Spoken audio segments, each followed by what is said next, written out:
COVID pandemic has been a challenging time for us all, and many of us have needed to find new ways to keep ourselves engaged and busy while stuck in our homes for long periods. This week's guest, Aruna Lepore, is a mum of two and found herself in this exact situation and decided to embark on a journey as a writer. She even painted all the illustrations for her book, Peanut the Penguin, and the book is already winning awards, including the prestigious Creative Child Magazine 2022 Book of the Year Award, and was the Wishing Shelf Book Award Red Ribbon winner.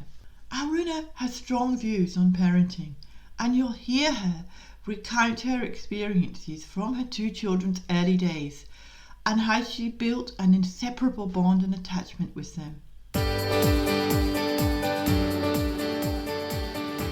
I'm Helen Thompson and welcome to First Time Mums Chat. I'm a childcare educator and baby massage instructor and know that being a parent for the first time is challenging and changes your life in every way imaginable. To help ease your transition into parenthood, I aim to offer supportive, holistic approaches and insights for mums of babies aged mainly from 4 weeks to 10 months old. My goal is to assist you to become the most confident parent you can and smooth out the bumps along the way. This podcast is brought to you by My Baby Massage. To find out how Baby Massage can help you to increase your confidence and feel more connected with your baby, check out My Baby Massage introduction video at mybabymassage.net/intro. Let's do this together. This podcast is for informational purposes only and does not constitute medical advice. Please contact a medical practitioner if you are concerned or have any medical issues. Hi Aruna and welcome to First Time Mums Chat. It's great to chat with you today and I'm really looking forward to hearing about your journey with your new book and also about your experiences with your kids. I just thought I'd start by asking you to tell my audience a bit about your book and what inspired you to write the book. Yes, and thank you so much, Helen, for having me. I have to tell you, I'm very excited to be on this podcast because I love what it is based on and I love your philosophy about connection and bonding with babies. So thank you so much for having me on. It really is my pleasure. And it's a pleasure to have you too. Thank you. I did not set out to be an author. I actually did my MBA and my path was going to be in business. We actually had a family business back in Trinidad. So I'm originally from Trinidad in the Caribbean. And I was married and I now live in the US in Maryland. It's a long story how I went from going to run a business to becoming full-time mom in America. But it was all for love. And once I had my kids, I really became full-time 100% mom. And I took it very seriously and I still do. So my firstborn was 13 years ago. I have a 13-year-old and 8-year-old. And really, I spent all my time just enveloped in mommyhood and everything that goes with it. Once the pandemic started and we were all home, my kids were here doing virtual. I was at home. It was mom times 5 because I now have to take care of them every day at home. Somehow an opportunity presented itself during those early days where a publisher was seeking some manuscripts, a wonderful publisher who I met on a webinar. And although I had always loved the idea of writing something about children or a story for children, I never thought that it would take off because I never knew what the next step would be. So I listened and I spoke to this publisher and I decided to just give it a try. And I thought it would either be that I would write something about parenting because I have such strong beliefs, which I will talk about later on about parenting, or it would be a story for kids.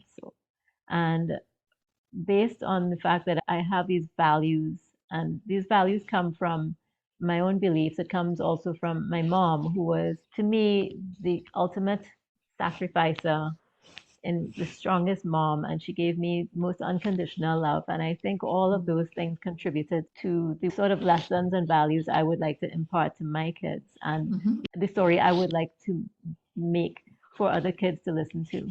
So my own kids, I would make stories up sometimes, not often. That's the best way. That's the best way. And they would ask me, can you say a story tonight? And it doesn't happen very often because it takes so much energy for me, and I'm so tired at night. But when I do, I just make it up as I go. And they love it. And it's always been something that I would pull together what I think constitutes a good story with a good moral for children. And it always has to involve empathy, because I like my children to be in touch with their sensitive side. And so when I decided to write a book and send a manuscript in to this publisher, I just told myself I'm just going to say a story like if I was saying it to my kids. And I came up with a story fairly quickly and sent it in, and she liked it and accepted, and we worked back and forth until there was a good manuscript. So next came the illustration. Now, even though I did my MBA while I was studying, I did a minor in art as well because I've always loved painting. So the choice was, do I paint the illustrations because I could see them in my head, or do I save myself that trouble and outsource it and just tell them what it is I'm looking for? And my kids, being my kids, they're always forever supportive of me, said, Mom, you should paint it. Make it your own. Why don't you go ahead and do it? And there have been many times when I was ready to pull my hair out because it takes so much out of me when you're painting. You go into your own mode. And I have my kids at home and I have to take care of them too. And when you're doing virtual school, as we were 2 years ago, the kids are having 7, 8, 9, 10, and 15 snacks all day long. And then there's lunch, and then there are the breaks, and then there's dinner. And it was really hard getting through it all. But they were always there for me, and they were always pushing and encouraging me to keep at it. And they would say, we're okay, just keep going, we're fine. We can get our own snacks, you just go to it. And it took a while, but I stuck with it and eventually came up with a final product that we were all happy with, publisher was happy with, I was happy with, and put it out there. And that's how I ended up with the book, Peanut the Penguin, which I dedicated to my kids. Oh, that's lovely.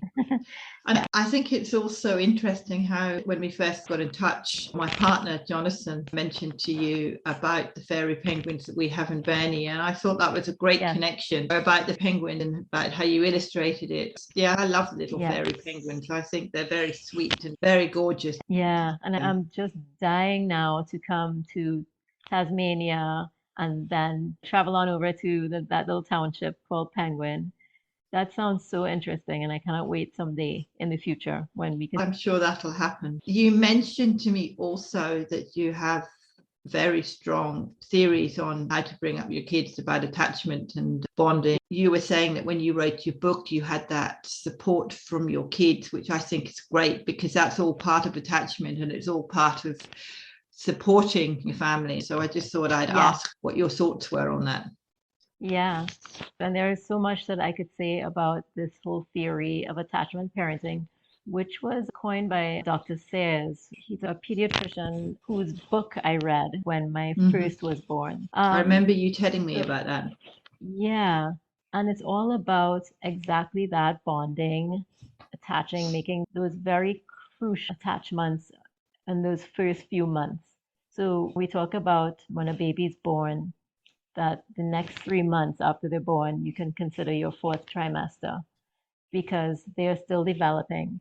And once they're born, they have already detached from you by about 50% because they're no longer in that womb. They're now in this cold world without having the sounds and the warmth of your womb. So it is your job now to make sure that they feel that protection. And I truly believe in those first few months, even first few years. And to be honest with you, I don't think it really ever ends, but it's most crucial when they're just born. Oh, definitely. The skin to skin and the warmth that you give to your baby is all to do with the touch and the bonding. Yeah, exactly. And it's what I believe is that primal need, both of the baby who's looking for that nurturing and that need for that, And the mom, whose primal is to provide that. And I think it's very important for those two to come together for the best benefit of both the mom and the child. And I always feel like we are not prepared for what happens when the baby is born, those nights, very difficult nights. And I feel like moms need to be more prepared and know what to expect so that they're not overwhelmed. It was very overwhelming for me. I went through all the classes before about what to do when they're born and the nursing and all these things, health and health of the mom, health of the baby, and how many times you should get up to nurse and so on and so on. But nobody tells you about how extremely difficult it is when your baby is waking up a lot or when you have to wake them up to feed them because they've just slept a little too long and you need to nurse them or bottle feed, whatever, whichever you're doing. I went through it because both my children, but talking about my firstborn, and I think this goes for whether you're a first time mom or a second time mom, they're all different, right? And I think my firstborn, I can easily say was a high needs baby. And there's nothing wrong with that. I think a high needs baby just has a personality where they're just curious about the world and curious about everything around them. And at nighttime too, their sensitivity barrier, I think, is different than maybe some other babies who can just sleep without being disturbed. And so I went through nights of my child waking up every couple of hours or 3 hours, 2 to 3 hours. And in between that time, I'm nursing and having to hold her up for another 30, 40 minutes because I couldn't put her down because she would spit up. So basically, I was getting about 20 minutes here and 15 minutes there and another 20 minutes here until finally the sun came up. I couldn't wait for the sun to come up. When 6 in the evening hit, I was thinking, no, it's going to be that nighttime again where you want to sleep and you cannot sleep. But what I have to say about all of this is that what I would love for the audience to know is a couple of things. One is that they're absolutely not alone and that this happens to all parents in the beginning. I found that's one thing I wanted to talk about. And the other thing, before I get back to that, is that the best thing I think to do is to use that time to bond with your child and connection. And as difficult as it is at the time, and all you're thinking about is how much you want to sleep and how much you wish your baby would sleep those extra hours. If it doesn't happen, don't fight it because it's such a very short time in this child's life that you have the opportunity to bond with them in a way that will pay off tenfold with the bond and the trust and the connection that will always be there. And I see it in both of my children. It's still there. One is 8 and one is 13. And we have such a very close connection. And I truly believe it's rooted in the very beginning when I was there for them. As soon as they started to cry, I was there. That's to do with the touch and the communication and the bonding. If you touch and communicate with your baby and talk to your baby all the time, even if you're sleep deprived and you're really tired, it's the bonding and that attachment that is so important. The more you touch and the more you communicate with your baby, the better, because they thrive on touch, they thrive on communication. And if you teach them that when they're little, well then, as you say, when they get older, they'll understand that more, and the bond between you and them is so strong. Yes, exactly. And it's so easy for us to say this now, but when, of course, when you're a mom and you're in that third and fourth and fifth night, you just or think, week or month, and all you're thinking is, I hear you, but I just need sleep. But I promise it shall pass. I told you this one time, I believe that my child was going to be 20 years old and still waking up every 2 hours and saying, Mommy, I need you. I never thought there would be an end to it. And it lasted very long for me. It actually lasted for my daughter well over a year and a half. And for my son, I don't think he slept the entire night till he was over 4 years old. But going back to not feeling alone in this, I know for a fact because when I did a class, a mother and baby class with a lactation specialist, she was very instrumental in getting me to understand attachment parenting. And she would always have us ask questions during the class. We all got to ask a question or two.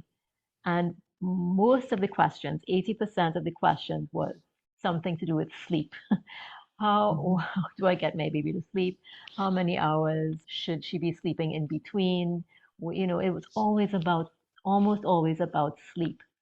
And it's because we're so deprived of sleep that it seems to be like the one thing that we want to know and we want to compare with others and want to know what we're doing right, what we're doing wrong. Why can't they sleep more? When will they sleep more? And you meet another mom, and it's almost the first thing you ask. So, how long does your baby sleep? And honestly, again, going back to the personalities of babies, you really cannot compare and contrast your baby with another baby because one Yes. baby is going to sleep 5, 6 hours, and your baby maybe sleeps 1 or 2 hours, and it's okay. It is just simply the difference in personality. It's nothing you were doing or not Yeah. doing. It's a baby's personality, and there's nothing wrong with that. What is important is that you respond to that baby's cues and be there and build that trust because that baby will know that when it cries and it needs something, whether it's wet, hungry, just alone because you're not there holding it, whatever the reason is, you respond to it. There's something that that baby needs. So they learn to know that they cry out for help and you're there to help them and they learn your smell and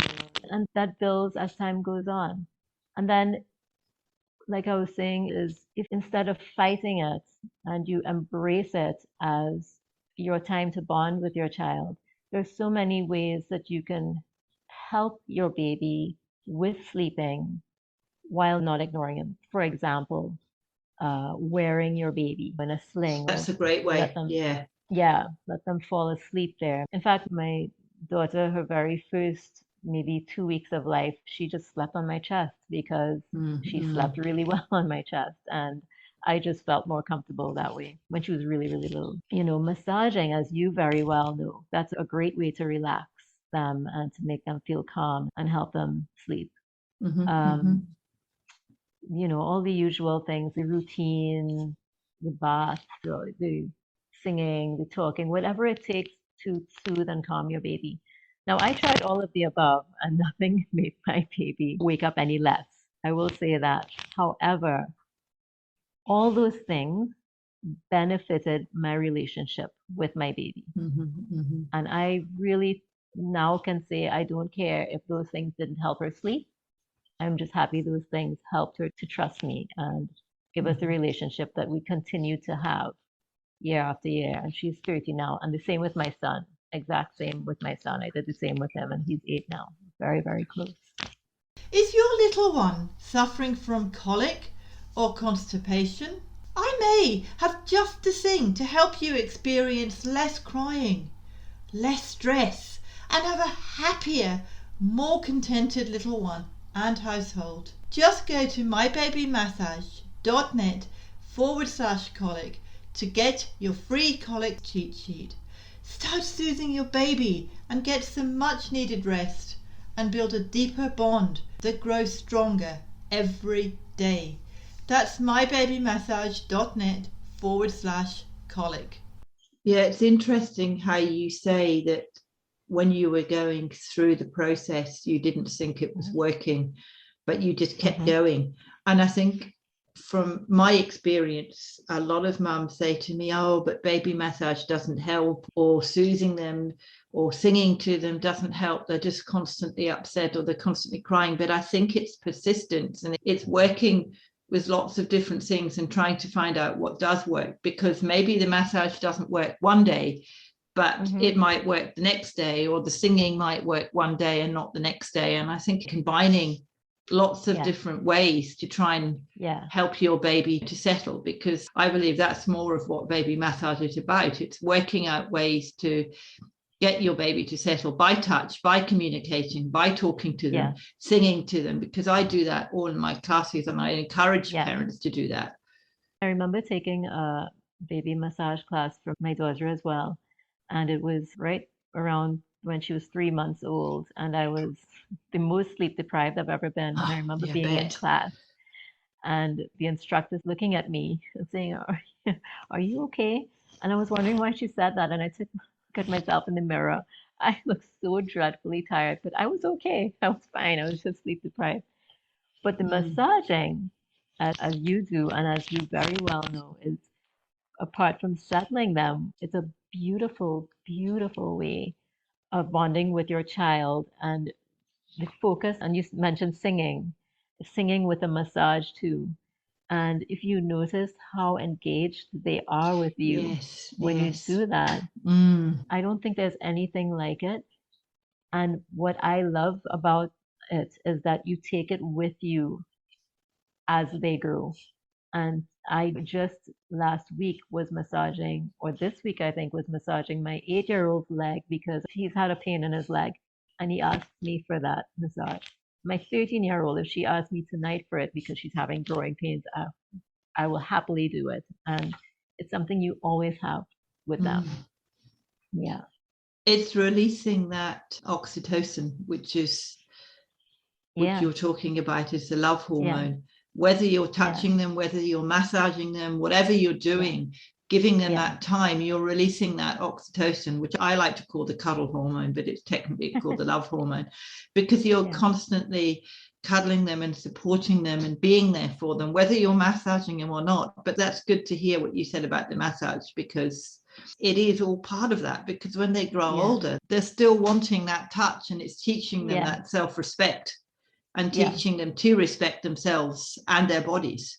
There's so many benefits to it. And it's just, again, such an important time when they're very young to start doing all those to create that connection, as well as settling. I think it's a great way. I think all these ways are great ways of trying to settle them, even if it's just to get them to sleep for the 2 or 3 hours that they may sleep, as opposed to your child's ready to sleep, you change their diaper, put them in their pajama, you put them in the crib, and you say goodnight, and you walk out the door. I don't believe in that at all, any more than I believe in if they wake up at night crying and you don't go to them. I just don't believe in that either. No, I agree with you. Yeah, they're crying for a reason. And it might be a convenience for the parents. And I understand that they're tired working parents there. I completely understand that. Yeah, but it's just such a short period of time in their lives. Another book that I was referred to where they started the book with imagine that you are in a warm, snuggled, happy, cozy place, falling asleep to the wonderful sounds that you love so much. You fall asleep, and then a couple hours later, you wake up and it's cold and it's dark and you're not being snuggled anymore. What would you do? And that's exactly what goes on with a baby. So, of course, that baby's going to wake up and cry because you're not being snuggled anymore. So, go to them and reassure them that you're there. Yes. Yeah, a lot of parents understandably are sleep deprived and they just want their baby to sleep, but babies take time to learn that process. They take time to learn how to self-settle. And it's not a matter of saying, right, little baby, I'm just going to leave you to cry, because if you leave them to cry, I think you're teaching them that sort of disrespect, and you're thinking, oh, well, I don't love you. That sounds awful, me saying that. I know parents do love their children and they just want to sleep, as you said, but I think you can never spoil a baby. Yes, exactly. A baby is not a manipulator. A baby doesn't know any different. They just want love and to be held and touched. And having said all this, of course, the sleepless nights are not ones that we are prepared for, unfortunately. I wish that there was more talk during the preparation for the birth about what to expect. Because I think if a mom knows to expect this and knows that she is not alone, and this happens with all children and all births, but knows what to expect and how to mentally think of it, then I think it would be easier. Yeah, I agree. From your experience, if a mum's going, oh God, I'm just so tired, I wish morning would come so I could sleep. What did you do to help you to get through that? I would have to say I was advised very much to take those naps during the day. Forget the fact that the dishes are full in the sink or that you have to still get dinner prepared or whatever the chore is, and just take those naps. And I think that's extremely good advice. I have to admit, I have to confess, I did not take that advice on myself. And that's only because, like my mom, I can survive with little sleep and still function the next day. That's just me.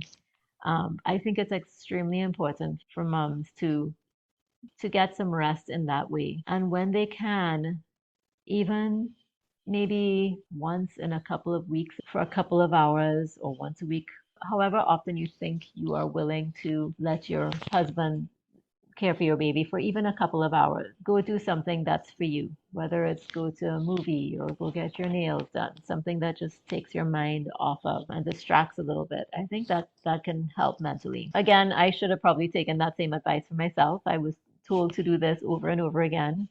I was so hands on that I probably did not do it enough. I think that's important. And I think it's important not just physically, but mentally for moms as well, because we all have different tolerance levels. My tolerance Yeah, of level is course. way high, but some people might need to have that little outlet and the extra rest as well. Of course, we all need that. Yeah, well, And yeah.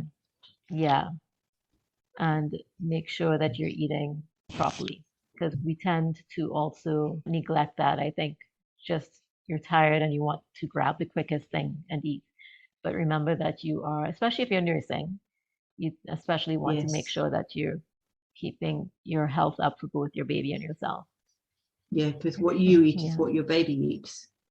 exactly. And if you're not eating it, then your body's pulling from what your reserves are, and you're not replacing those reserves.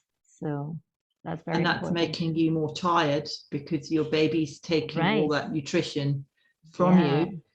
Right. So it's making you more tired. So you've got to keep Yeah. replenishing Yes. your nutrition and replenishing yourself so that you Right. can keep going. And I think what you mentioned about the cat naps during the day, I think is important. Sleep when Yeah. your baby sleeps, even if the house is a Right. mess. Yeah. Sleep when your baby sleeps. I think that's so valuable. Yeah, definitely. And again, I would love them to know that they truly are not alone in this. It's a hot topic amongst moms, Oh, sleep. And like I say, I'm living all the way across in the US, which is some 10 plus thousand miles away from you, and we all go through the same thing. It's universal, but it passes. And again, use that time wisely because there are many nights when just to get through it, sometimes I would pick up my baby, my firstborn. I would pick her up and I would head over to the living room, turn on the TV, and watch. I forget, it was an old comedy, and it was 2 a.m. But it got me through an hour where I wasn't thinking to myself, please just go back to sleep, and I just want to go to sleep. I watched a comedy for an hour while she nursed, and I held her up. And by the time the comedy was done, I was ready to go put her back. And of course, it's no problem for me to fall back asleep. My second child, who woke up quite a lot, I don't know if I would imagine it was colic. He was waking up almost every 20 minutes when I put him down. That was very difficult. And of course, we say let them sleep on their backs as opposed to on their tummies until yes, they for are of SIDS, a certain exactly. weight. And I think that was working against him. But I will say that looking back at my firstborn, those difficult nights when it was a dark room and I'm in bed and I was sleeping when she was a little bit bigger, too big to sleep on my chest, and she was in a little cot next to my bed, which is another great piece of advice, by the way. Maybe sleep with your child near you, not necessarily on the bed with you, because you have to be very careful with that unless you know what Yeah, you're of doing. course. That's a very good idea too. So you're not having to get up and go across to another room. And I think that makes it more difficult. But anyway, what I was trying to say is when I think back now to those quiet nights when I would pick her up and it's just me and her, I used to feel like there was nobody else up in this world except me and her. It was just me and my baby and me soothing my baby. I would put on a little CD. I was trying songs at the time to see if that would help soothe her. And to this day, when I think back of those songs and me and her there, I think back of it with nostalgia. Difficult as it was, now I think back of it with nostalgia because it actually was a beautiful thing. And if I listen to those songs right now, I probably would cry because I think back to that time when she was so teeny tiny and it was gone in a flash. She's 13 years old now. I am really passionate about First Time Mums Chat and providing a weekly resource that helps parents who are new to the whole world of parenting, and I want to hear from you. I warmly welcome questions and feedback and comments on my podcast episodes. You can send me a voicemail message quickly and easily from your smartphone or computer by going to mybabymassage.net/message. That's mybabymassage.net/message. It just goes so quickly, and that's where the attachment and the bonding is so important at that young age, as we said. Thank you. You've given some wonderful tips to mums, and I look forward to looking at your book. Is it on Amazon, or your book, Peanut the Penguin? Amazon.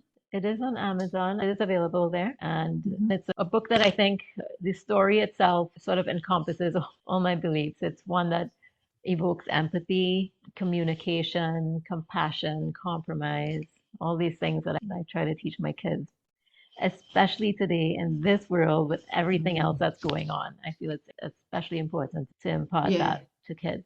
Yeah. And it was interesting what you said at the beginning, how your kids encouraged you to do it. And they said, Mum, you do this because that's what you imparted to them when they were so little, that they gave you that support now when you want to do it, because they obviously realized how passionate you were about it and they wanted to support you. And I think that's a valuable feedback from what you said. I agree with you. It somehow subconsciously made them that way as well. Yeah, it's the same way with my mom. My mom gave me unconditional love all my life, and that's how I am with my kids. And I think that's how they're going to grow up to be. And yes, exactly. They showed that to me without knowing. And they were very much a part of the book as well, because I would read the story to them. It's a story about a little penguin who loved to sing when all the other penguins wanted to sleep. Yeah, and he had to figure out a way that he could share this gift because he just wanted to sing to them all and just make them happy. And he had to find a way to do that without annoying them.